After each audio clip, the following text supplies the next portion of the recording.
안녕하세요. 헤마톨로지 두 번째 시간입니다. 오늘은 빈혈 두 번째 시간이고요. 소구성 빈혈, 마이크로시딕 아네미아 보도록 합시다. 순서대로 철결핍성 빈혈, Iron Deficiency Anemia, 만성병 빈혈, Anemia of Chronic Disease, 그리고 Sideroblastic Anemia 이렇게 세 가지 오늘 보도록 하겠습니다. 자, 여러분 제가 저번 시간에 이거랑 비슷한 그림을 하나 보여드렸었죠. 이제 아네미아 환자가 오면은 제일 먼저 뭐부터 보는 게 좋다? MCV부터 보는 게 좋다.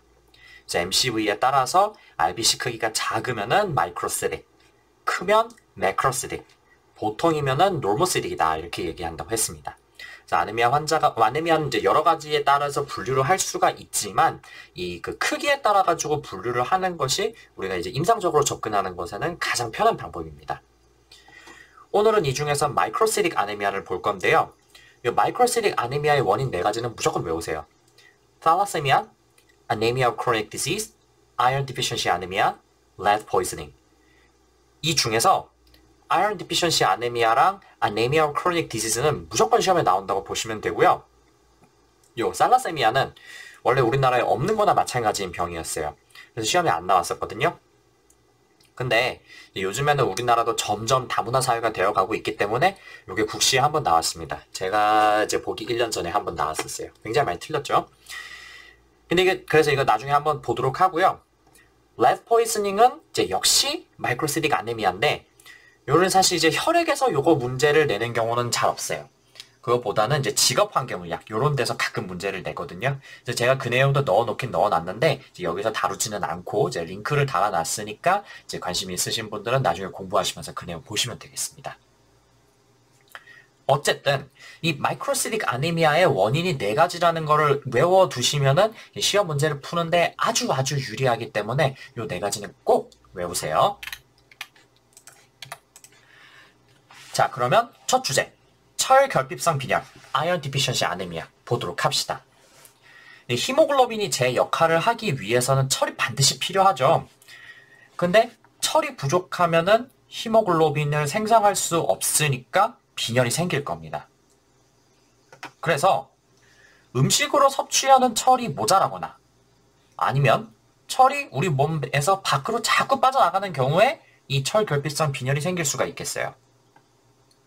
그럼 원인은 어떤 것이 있냐? 성인 남성이나 이미 폐경이 된 여성, 좀 나이가 많은 사람들입니다. 그런 사람들은 위장관에서 만성 출혈이 생겨가지고 혈액과 철의 소실이 생기는 게 가장 중요한 원인입니다. 그래서 펩틱 얼서나 아니면은 말그넌시 때문에 만성 출혈이 생기는 거죠. 그래서 어느 정도 나이가 있는 사람이 빈혈이 있다? 그러면은 제일 먼저 의심해야 되는 거는 이제 모든 빈혈 중에 아이언 디피션시 아네미아가 가장 흔하기 때문에 아이언 디피션시 아네미아를 가장 먼저 생각을 하고 그래서 이제 만약에 이제 IDA가 확실하다 그러면은 upper lower endoscopy를 해가지고 bleeding focus 특히 암을 반드시 룰아웃을 해야 됩니다. 조금 젊은 사람 가임기 여성에서는요 월경 과다에 의한 실혈이 가능하고요. 이제 더 어린 성장기 청소년 아니면은 임신을 한 여성에서는요 이제 철 요구량이 늘어나죠. 성장기니까. 그래서 빈혈이 생기기도 합니다. 거기다가 요즘엔 또 워낙에 젊은 사람들이 다이어트에 굉장히 민감하잖아요. 그래가지고 이제 쫙 봤는데 이제 체형이 굉장히 마른 사람이다. 그런 사람에서는 이제 영양소 섭취를 제대로 안 해가지고 그랬을 가능성도 생각을 해봐야겠네요. 특히 이 철 섭취 부족에 의한 빈혈, 요거는 신생아에서 자주 발생하는데요. 아기가 태어나면요, 한 4개월쯤부터는 이유식도 같이 시작을 해야 돼요. 근데 아기들 중에 이유식은 익숙하지 않으니까 잘 안 먹으려고 그러고 모유만 고집하는 아기들이 있어요. 그럼 할 수 없이 엄마는 일단 밥은 먹어야겠고 이제 이유식 먹이기는 너무 힘들고 그러니까 이제 모유만 계속 먹이게 되는데 이 모유는 굉장히 영양분이 많지만은 철분은 많이 들어있지 않아요. 그래서 6개월, 늦어도 6개월이 되기 전에는 이유식을 시작을 해줘야 철분을 아이한테 충분하게 공급을 할 수가 있습니다. 그렇지 않은 상태에서 계속 모유만 먹이면은 애가 아이언 디피션시 아네미아 상태가 돼요. 그래서 이제 이런 경우가 이제 소아과에서 종종 나오기 때문에 이걸 좀 기억해 두셔야 되고요. 이제 만약에 애도 마찬가지고 지금 당장 IDA가 너무 심하다? 그러면은 철분 보충도 해줘야겠고 이때 철분 흡수가 잘 되도록 바이타민 C도 같이 주면은 더욱 좋습니다. 또 흡수장애 질환이 있을 때도 이제 아이언 디피셔시 아네미아 생길 수가 있는데 그 중에서 특히 celiac sprue 이게 이제 제가 예전에 한번 설명드렸었는데 이게 듀오데눔에 염증이 생겨가지고 소화흡수 장애가 생기는 거잖아요. 그렇기 때문에 이제 IDA의 원인이 될 수가 있다 이렇게 되어 있어요. 자 그러면 철이 어떻게 흡수되고 활용되는지 저장되는지 이걸 보도록 합시다. 섭취한 음식물에 철이 들어있죠. 근데 이거는 듀오데눔에서 흡수가 돼요. 철뿐만 아니라 이렇게 금속 이온들은 듀오데눔에서 흡수하는 것들이 굉장히 많습니다. 그리고 나서 이거는 우리 몸에 저장은 어디 되냐면은 본 메로우 아니면은 스플린, 리버 이런 데 보면은 이제 거기 그 혈관 모양이 reticular endothelial system이라는 모양으로 되어 있죠. 그래서 그런 부분에 저장이 됩니다. 그럼 이 과정을 좀 자세하게 보면은 음식물에 들어있는 철은요, 삼가이온, ferric i온의 형태가 많습니다. 그런데 우리 몸에서 이제 소화 흡수할 수 있는 철은 요 이가이온, ferrous i온의 형태여야 되거든요. 그래서 이 삼가이온을 이가이온으로 이렇게 환원을 시켜줘야 되는데 이때 필요한 게 위산 아니면은 바이타민 C입니다. 즉, 철을 잘 흡수하기 위해서는 위에서 위산이 나와줘야 되는 거예요. 그래서 위암이 있다거나 해가지고 위를 절제를 한 경우 그런 경우에는 이제 철을 잘 흡수하지 못하니까 IDA가 생길 수가 있겠네요. 그래서 이제 가스트렉토미 이후에 IDA 생기지 않도록 잘 조절을 해줘야 되고 그 다음에 또 가스트렉토미 한 이후에 생길 수 있는 아네미아가 하나 더 있죠. 메갈로블라스틱 아네미아 생각나시면은 아주 좋아요. 그래서 이제 IDA도 생길 수가 있고 메갈로블라스틱 아네미아도 생길 수가 있다는 거. 요거를 기억해 두시면 좋을 것 같습니다. 그리고 이제 위산과 비슷하게 철의 흡수를 돕는 게 바이타민 C이기 때문에 이 철을 보충할 때 바이타민 C도 같이 보충을 해주면은 철의 흡수량을 늘릴 수가 있겠습니다. 그럼 이렇게 흡수된 철은 필요한 곳으로 운반을 해줘야 될 텐데요. 이때 철을 운반해주는 단백질이 뭐냐 하면은 트랜스페린이라고 하는 단백질입니다. 왜냐면은 철은 그 금속 이온 상태로 그대로 냅두면은 이게 좀 산화 환원 이런 거 되면서 이제 주변에 손상을 입힐 수가 있기 때문에 이제 어디 딱 결합을 시켜가지고 쓸데없는 짓을 못하게 해야 돼요. 그게 이제 트랜스페린인데 그래서 이제 트랜스페린과 철이 결합해가지고 이제 몸 여기저기로 운반이 되는 겁니다.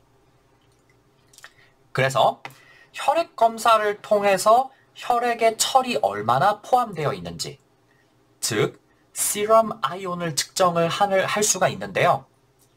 이때 측정하는 철이 바로 이 트랜스페린에 저장되어 있는 철입니다. 그런데 혈액 검사를 할 때 이 트랜스페린을 직접 측정하려면 그건 아니고요. 이 Total Ion Binding Capacity, TIBC라고 하는 것을 측정을 하게 돼 있어요. 요거는 이제 그래서 트랜스페린의 지금 혈액 중에 철을 운반할 수 있는 능력이 얼마나 되느냐 이런 뜻인데 이제 트랜스페린 하나당 철이 2개씩 붙을 수가 있대요. 그래서 이제 트랜스페린 개수에다가 2를 곱하면은 이제 Total Ion Binding Capacity가 나오는 거죠. 그래서 이 TIBC가 상승했다는 거는 어떤 의미냐 이거를 잘 기억을 하셔야 돼요. 그 말인즉슨 우리 몸에 철이 많이 필요하기 때문에 이제 철과 결합할 수 있는 이 트랜스페린을 늘려가지고 어떻게든 철을 최대한 긁어 모으겠다 이런 뜻으로 해석을 하셔야 돼요. 이거를 가끔 거꾸로 해석하시는 분들이 있어요. 운반을 철이 많기 때문에 그걸 운반해 주기 위한 단백질을 많이 만들었다. 그래서 TIBC가 높다는 것은 우리가 몸에 지금 철이 많다는 뜻이다. 이렇게 생각하시면 큰일 납니다. 철이 모자라면, 철이 필요하면 어떻게든 끌어다 쓰려고 TIBC가 올라가는 거고요. 철이 충분하면, 별로 필요가 없으면 TIBC가 떨어지는 거예요. 이렇게 이제 반대로 기억을 하셔야 된다는 거 요거 잘 생각해 두시고요. 그래서 아이언 디피션시 아네미아 때는요. 철이 모자라는 상황이잖아요. 그래서 어떻게든 철을 끌어다 쓰려고 요 TIBC를 높입니다. 근데 지금 IDA 상황에서는 철이 모자란 거잖아요. 트랜스페린에 결합할 철이 있나요? 없다는 거죠. 그래서 그거를 수치로 나타낸 것이 트랜스페린 세츄레이션이라는 수치인데 요거는 트랜스페린 중에서 아이언에 결합한 것은 비율이 어느 정도 되느냐 이런 뜻이에요. 그래서 IDA 때는 TIBC는 높아지는데 시럼 아이언은 떨어지는 거죠. 이제 TIBC는 높은데 결합할 철이 없는 거예요. 그래서 트랜스페린 세츄레이션도 같이 낮아지는 게 특징이겠네요. 그래서 철을 운반하려고 막 기다리고 있는데 정작 물건이 없어가지고 다 빈손으로 있다 이렇게 생각하시면 되겠습니다. 자, 근데 만약에 철이 충분하다면 트랜스페린을 이용해서 철을 표적세포로 운반한 다음에 이제 그냥 냅두면은 마찬가지로 이게 독성이 있기 때문에 이거를 이제 붙잡아 놓는데 이때는 이제 페리틴 또는 헤모시데린 요런 단백질의 결합을 시켜가지고 철을 조직에 저장을 시킵니다. 그렇기 때문에 세포 내에 철이 많이 저장돼 있으면은 페리틴이 많아지겠네요. 이때 이 페리틴이 일부 세포 밖으로 빠져나오기 때문에 시럼 페리틴을 측정하면 우리 몸에 철이 얼마나 저장되어 있는지를 알 수가 있어요. 단 여기서 유의할 점은요. 이 페리틴이라고 하는 것은 우리 몸에 염증이 있을 때 이 염증은 보통 이제 외부에서 균이 침입해서 생기는 거잖아요. 그래서 이 외부에서 침입해온 균들이 철을 잘 활용하지 못하도록 붙잡아 놓는 역할도 합니다. 그래서 실제 우리 몸의 저장철과는 상관없이 인플라메이션이 있으면은 이 페리틴이 올라가기도 해요. 인플라메이션 때 올라가는 여러 가지 그런 물질들이 있죠. 이제 그런 거를 우리가 acute phase reactant라고 하는데 이 페리틴이 acute phase reactant 중에 하나라고 보시면 돼요. 자, 그래서 이 페리틴이 상승했다면은 두 가지 의미가 모두 있다는 거를 기억하셔야 되겠어요. 우리 몸에 저장철이 많다. 그래서 페리틴이 올라간 걸 수도 있고 또 한 가지 중요한 거 이제 우리 몸에 저장철이 얼마나 있느냐 아니냐는 상관없이 염증이 생겼기 때문에 acute phase reactant인 페리틴이 상승했다. 이 두 가지가 있다는 의미가 있다는 거를 반드시 기억을 하셔야 됩니다. 이거 착각하시는 분들 많아요. 페리틴이 높으면은 당연히 시럼 아이언도 높아야 되는 거 아니야? 이렇게 생각하실 수 있는데 페리틴은 저장철, 세포 안에 저장된 철을 의미를 하는 거지 시럼 아이언이랑은 상관없어요. 또 페리틴이 높으면은 그거는 즉 우리 몸에 철을 많다는 걸 의미한다. 대체로 맞죠. 근데 염증 때문에 올라가는 걸 수도 있어요. 그래서 페리틴이 높다고 해서 그걸 꼭 딱 잘라가지고 반드시 우리 몸에 철이 지금 충분하다 이렇게 얘기하기는 어려울 수도 있다는 거죠. 그래서 요거를 잘 이해를 하셔야 이제 IDA도 이해가 되고 그 다음에 ACD도 이해가 되니까 요거 잘 기억해 두시고요. 그래서 방금 나왔던 그 단백질들을 이제 단백질들이나 아니면 수치 같은 거를 빈혈이 의심될 때 검사를 하게 되는데 이제 기본적으로 그거를 이제 아이언 패널이다 이렇게 얘기를 해요. 근데 여기서 하는 검사가 네 가지입니다. 시럼 아이언, 그 다음에 트랜스페린 직접 검사 안 하고 TIBC, 그 다음에 트랜스페린 세츄레이션, 그 다음에 페리틴. 요 각각의 의미가 뭔지 헷갈리기 쉽기 때문에 잘 기억을 해두시면 되겠습니다. 자, 어쨌든 그럼 이런 IDA가 있는 환자는 당연히 만성 빈혈에 의한 증상을 보이겠죠.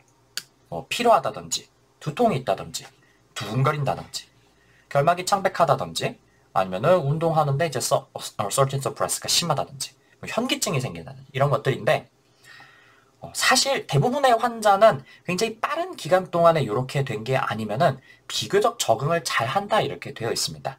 그래서 뭐 좀 조금 두근거리는 것 같고 아니면 조금 피곤하기는 한데 뭐 그렇다고 엄청 힘든 건 아니에요. 뭐 이렇게 얘기를 하는 거죠. 근데 이제 이게 뭐 이런 얘기를 한번 들어보셨을지 모르겠어요. 얼굴이 너무 창백해 보여가지고 검사를 했더니 헤모글로빈이 2가 나오더라. 근데 환자한테 물어보니까 뭐 좀 힘들긴 한데 뭐 그럭저럭 견딜만 하다 이렇게 얘기를 하더라는 거죠. 생각보다 요거에 적응을 잘 합니다. 어쨌든 이런 증상들의 IDA가 잘 생길 만한 역학적 특징, 영유아라든지 사춘기처럼 급성장기, 임신을 했다든지 하는 가임기 여성, 아니면은 이제 위장관 출혈이 생길 만한 그런 중장년층 이상의 나이, 이런 것들이 있으면은 꼭 CBC랑 아이언 패널 검사를 해가지고 아이언 디피션시 아니미아 감별해야겠어요. 그리고 그 외에 이 아이언 디피션시 아니미아의 특이적인 증상들이 몇 가지가 있는데, 첫 번째가 피카, 이식증입니다. 요 이제 정상적인 음식이 아닌 거를 자꾸 먹으려고 하는 건데요. 대표적으로 얼음, 기타, 흙, 그리고 전분이나 생쌀. 요 이제 음식을 조리를 하기 전까지는 이제 먹을 수 있는 게 아니잖아요. 근데 요런 거를 먹으려고 한다든지. 아니면은 페인트 말라 비틀어져가지고 이제 이렇게 그 벽 같은 데서 떨어져 나오는 거 있잖아요. 그런 거를 자꾸 이제 먹으려고 하는 겁니다. 특히 이 얼음을 먹으려고 하는 게 아이언 디피션시의 굉장히 스페시픽한 증상이다 이렇게 되어 있어요. 요거 기억해 두시면 좋을 것 같고, 그 다음에 각종 에피텔리움의 이상이 생기는데요. 대표적으로 이제 혀나 아니면 입 주변에 염증이 생깁니다. 이제 혀에 염증이 생기는 글로사이티스, 그 다음에 이렇게 입술, 구순 구각이라고 그러죠. 입술 각, 여기에 염증이 생기는 거를 angular cheilitis 이렇게 얘기를 하고, 요거 이제 옛날에 어른들이 이거 고기 못 먹어서 생기는 병이다 이렇게 얘기를 했어요. 이제 그래서 요게 이제 아이언 디피션시가 생기면 이런 식으로 생긴 거고,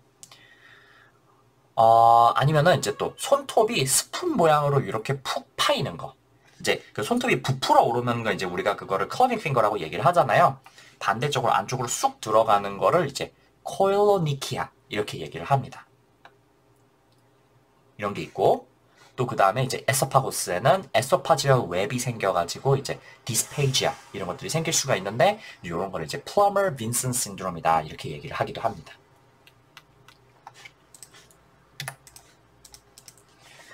자, 그러면 랩 검사상에서는 이제 CBC상 마이크로시딕 하이포크로믹 아네미아가 보일 겁니다.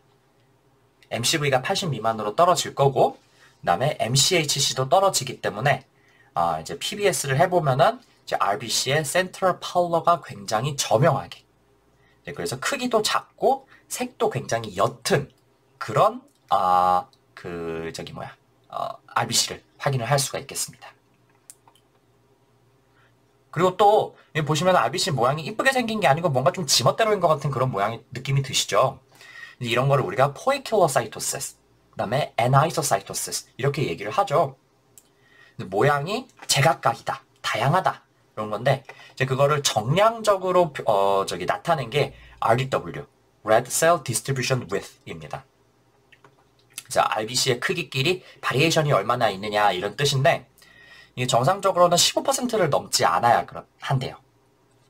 그런데 이제 그 이상으로 RDW가 너무 크다, RBC 크기가 RBC의 크기끼리 차이가 많이 난다, 이런 게 IDA의 특징 중에 하나가 되겠습니다.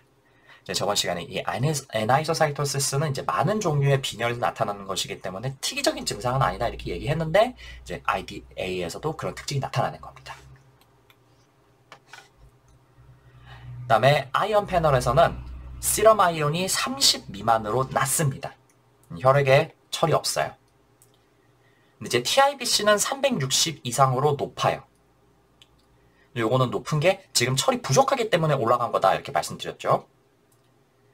근데 이제 TIBC는 높은데 아이언은 적기 때문에 트랜스페린 세츄레이션이 10% 미만으로 굉장히 낮습니다.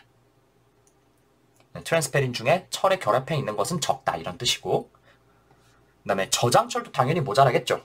그래서 페리틴도 15 미만으로 떨어져 있다. 요런 게 IDA의 전형적인 랩상 특징이 되겠고요.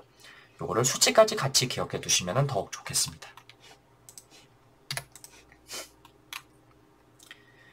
자, 그럼 치료는 당연히 철분을 보충하는 건데요.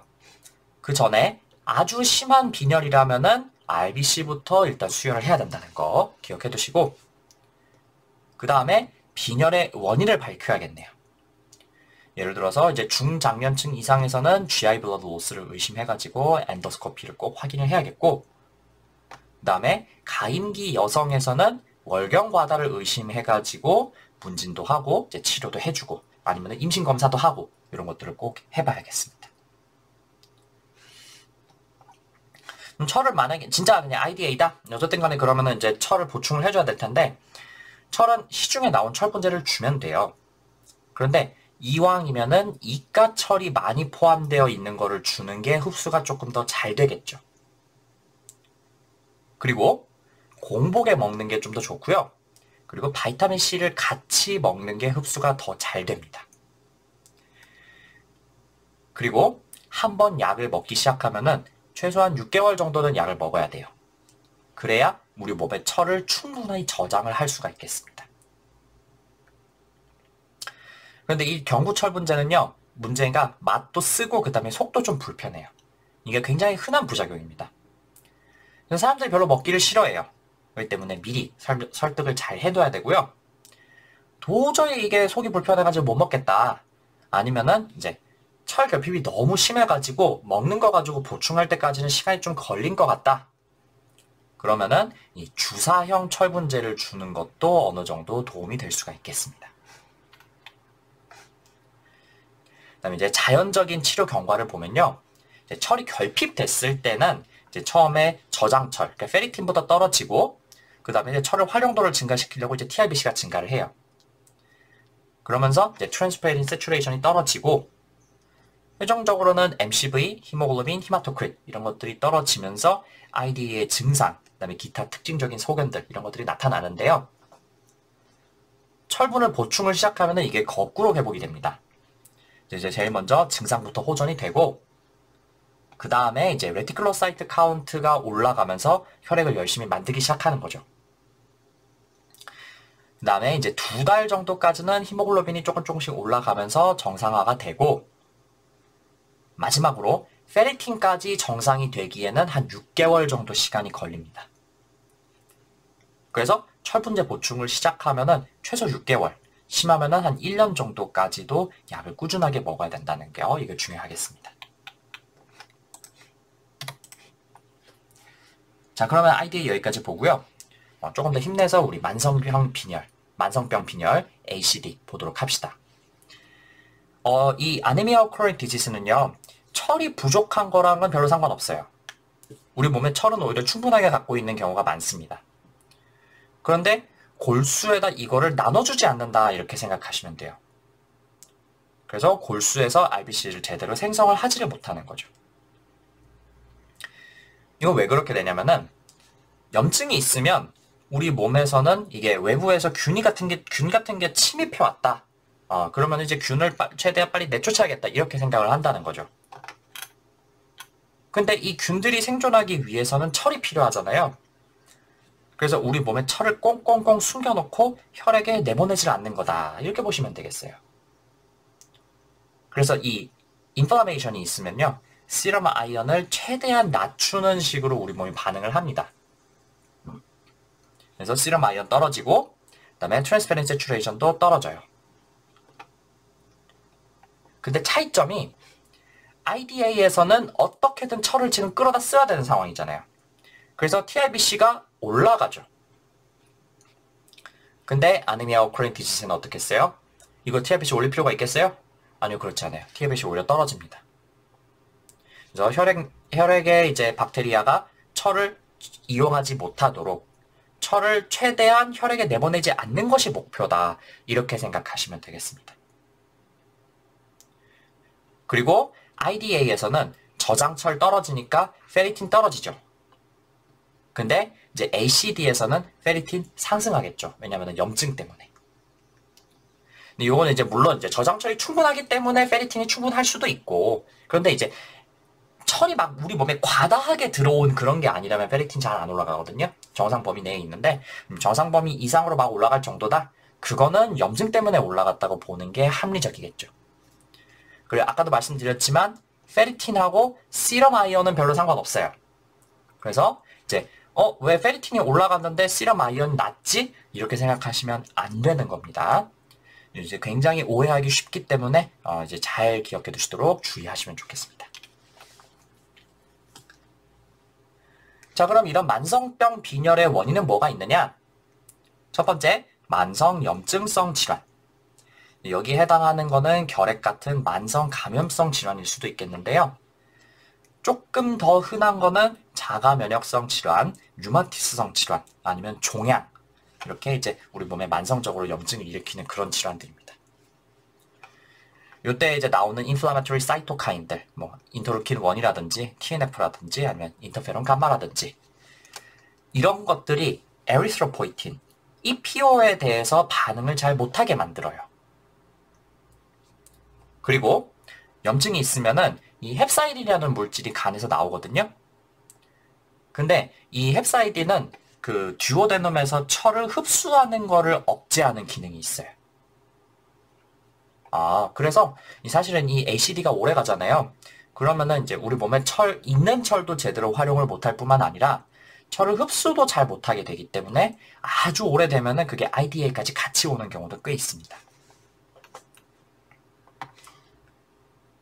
그리고 만성 신장 질환. CKD가 있을 때 빈혈 생기는 게 또 유명하죠. 그래서 RBC를 생성하게 만드는 신호인 EPO. 요게 CKD에서 이제 EPO가 이게 이제 키드니에서 생성이 되는데 CKD가 있으면은 EPO가 생산이 덜 되기 때문에 이제 빈혈이 생기게 되는 거죠. 이제 CKD가 심한 사람은 정기적으로 EPO를 보충을 해줘야 되겠습니다. 뭐 요 경우에는 이제 염증에 의한 건 아니기 때문에 시럼 아이언, TRBC, 페리틴 이런 것들이 정상으로 나와 있는 경우도 꽤 있겠네요. 마지막으로 그 대사가 떨어진 상태. 예를 들어서 남성 호르몬이 결핍되었다. 이제 그럼 남성 호르몬은 조혈 작용을 촉진하는 그런 기능이 있거든요. 근육을 키우려고 막 스테로이드 맞는 사람들 있잖아요. 혈액 검사 해보면 히모글로빈이 굉장히 높아져 있어요. 반대로 남성 호르몬이 결핍돼 있다. 그러면은 히모글로빈이 떨어질 수 있습니다. 또 하이포사이로이디즘 아니면은 만성 간질환 이런 게 있을 때도 그 빈혈이 동반되는 경우가 꽤 있습니다. 자, 그러면은 이렇게 ACD가 있을 때는 IDA랑 랩이 어떻게 다른지를 보도록 합시다. 역시 빈혈이 있기 때문에 아이언 스터디, 아이언 패널 검사 쫙 돌릴 텐데요. IDA 때는 MCV가 떨어지죠. 그 다음에 시럼 아이언 떨어지고 저장철 없으니까 페리틴도 떨어지고 트랜스페린 세츄레이션도 떨어지고 그 다음에 TIBC는 상승하죠. 그런데 이제 아네미아 크로닉 디지즈가 있을 때는요. MCV는 사실 정상인 경우가 더 많아요. 그러다가 이제 너무 심하다. 그러면은 MCV가 이제 떨어져가지고 마이크로시딕으로 나올 수도 있어요. 이제 마이크로시딕일 수도 있고 노모시딕일 수도 있다는 거 이거 두 가지 기억하시고요. 그 다음에 이제 비슷한 거는 아이언 떨어지고 그 다음에 트랜스페린 세츄레이션 떨어지는 거죠. 근데 차이점은 뭐냐? ACD에서는 철 지금 몸에 필요 없어요. 그렇기 때문에 TIBC가 떨어지는 게 정상이고요. 염증이 있기 때문에 acute phase reactant인 페리틴은 증가해 있는 상태입니다. 그래서 요 아이언 디피션시랑 아네미아 크로닉 디지즈의 그런 아이언 패널 사항의 차이가 있다는 거 잘 기억해 두시고, 근데 사실 임상에서는 요 아네미아 크로닉 디지즈랑 그 다음에 아이언 디피션시 아네미아가 같이 있는 경우도 상당하다는 거죠. 그래서 그런 경우에는 둘이 마치 랩이 짬뽕한 것처럼 다 떨어지는 그런 상황으로 나올 수도 있다. 요거를 좀 요것도 이제 기억하시면 좋은데, 이제 시험에서는 그 정도까지는 나오지 않기 때문에 그 정도까지는 외우시지 않으셔도 괜찮겠어요. 근데 이 아이언 패널표는 굉장히 중요하기 때문에 꼭 외우셔야 되는데, 제가 항상 말씀드리는 게 이제 외우라고 말씀드릴 때 이거를 덮어놓고 외우려고 하면은 되게 헷갈리고 나중에 가가지고 이제 잘못 알고 있는 경우도 꽤 있다 그랬잖아요.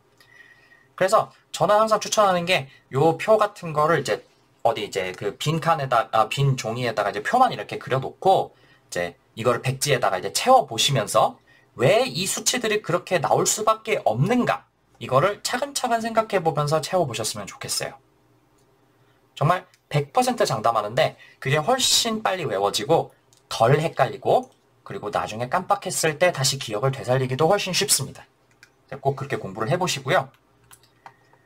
이제 그래서 이제 아이언 디피션시, ACD 이렇게 두 개를 했고 이제 마이크로시딕 아네미아가 사실 두 종류가 더 있잖아요.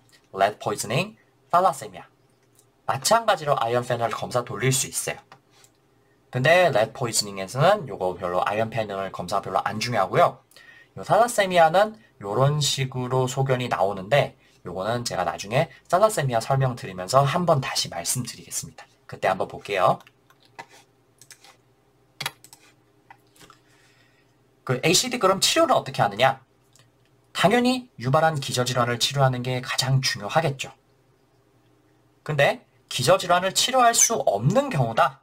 이제 뭐 ESRD, 캔서 이런 게 있으면은 이제 최대한 조절은 잘 해주려고 노력을 하되 그래도 잘 안 되면은 이제 트랜스퓨전을 직접 해주던지 아니면은 EPO를 보충한다든지 이런 치료를 고려를 해야겠습니다. 수혈은 일반적으로 이제 히모글로빈이 이제 7 또는 8보다 낮으면은 수혈을 고려하게 되는데요. 만약에 이제 기저 심질환 아니면 폐질환 이런 게 있으면은 이제 수혈 기준을 조금 더 높게 잡습니다. 왜냐면 이제 아네미아 때문에 숨차고 심장이 빨리 뛰고 그러면은 이게 오히려 심장이나 아니면 폐에 부담을 줄 수가 있기 때문에 이제 기준을 조금 더 넉넉하게 잡는 겁니다. 그리고 특히 이제 CKD가 있는 환자에서는 EPO를 꾸준하게 보충을 해줘야겠죠. 이제 EPO를 줬는데도 불구하고 회복이 잘 안 된다? 그러면은 그때는 아이언 디피션시 아네미아도 같이 있을 수가 있기 때문에 그때는 이제 EPO도 주고 그 다음에 아이언도 보충을 해주고 그렇게 해줘야겠네요. 참고로 이 EPO를 주면은요 CKD 환자에서 그럼 이제 헤모글로빈이 갑자기 올라갈 거잖아요. 그럼 이제 혈액에 상대적으로 그 뭐라고 해야 될까? 혈액이 상대적으로 늘어나는 효과가 생기거든요. 혈구가 늘어나니까. 그래서 그것 때문에 갑자기 볼륨 오버로드가 생겨가지고 막 하이퍼텐스 크라이시스 이런 것들이 생기기도 해요. 그래서 요거에서 말씀드리고 싶은 거는 이제 특히 ESRD 정도 수준의 환자에서 EPO를 줬을 때는 혈압을 잘 팔로우업을 해줘야 된다는 거 기억하시면 좋을 것 같습니다. 자 그러면은 이렇게 마이크로시딕 아네미아 중에서 국시에 나오는 거 두 가지 IDA, ACD 이렇게 두 가지 다뤘는데요. 나머지 두 가지 중에 lead poisoning은 직업환경의학에서 나오니까 이제 거기서 공부하시고 그다음에 살라세미아는 용혈성 빈혈 다룰 때 그것들을 보도록 하겠습니다. 지금은 마지막으로 USMLE에 나오는 적혈모구 빈혈 시데로블라스틱 아네미아를 잠깐 보도록 할게요. 그래서 이제 USMLE 안 보시는 분들은 이거 중요하지 않으니까 넘기셔도 괜찮습니다. 이건 왜 생기는 거냐면은 RBC가 골수에서 생성될 때 히모글로빈도 만들고 이제 힘 요것도 생성하고 해야 되는데요. 이 힘의 대사에 장애가 생기는 거예요. 그러면은 힘을 잘 만들어야 마지막에 거기다 철을 끼워 넣고 그 다음에 힘을 완성을 하는데 그게 안 되니까 철이 그냥 세포에 계속 쌓이는 겁니다. 그래서 골수 검사를 해가지고 이제 프러시안 블루 스테이닝이라는 걸 하면은 요렇게 철이 뉴클리어스 주변에 반지 모양으로 이렇게 파랗게 쌓여 있는 미성숙 세포 블라스트를 확인을 할 수가 있습니다. 요런 거를 ringed sideroblast다 이렇게 얘기를 하고요. 당연히 아네미아가 있겠죠. 그래서 이제 시데로블라스트가 보이는 아네미아가 시데로블라스틱 아네미아입니다. 이렇게 되는 원인은 MDS가 제일 흔하다 이렇게 되어 있고요. 또는 만성 알코올 사용 장애, 납중독 이런 것도 원인 중 하나고 또 이제 그 힘을 대사를 할 때는 초기 단계에서 피리독신, 바이타민 B6가 반드시 필요하거든요. 근데 그게 결핍돼 가지고 생길 수도 있겠습니다.